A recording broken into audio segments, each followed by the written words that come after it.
এক ইমাম সাহেব নাকি দোয়া করতো, আল্লাহ রব্বি হাবলি মিনাস সালিহিন। এক যুবক চিন্তা করছে সারা জীবনে একই দোয়া করে, কি এর ভেতর কি আছে? খালি মোনাজাতে হাত তুললে আগেই বলে রব্বি হাবলি মিনাস সালিহিন।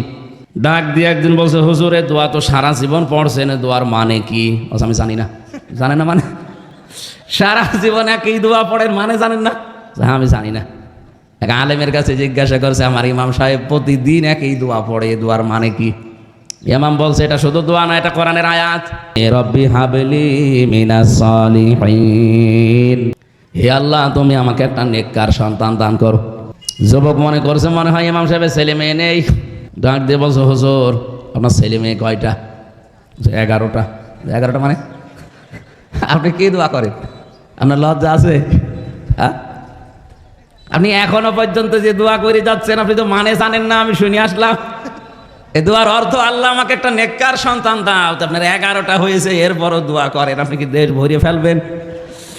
ইমাম সাহেব বলছে, বাবাজি এ দোয়ার মানে এই, আমি যদি আগে জানতাম তো 10 বছর আগে দোয়া বাদ দিতাম। আমি তো জানি না, আমি পড়িয়েই যাই, আল্লাহ দিয়েই যায়।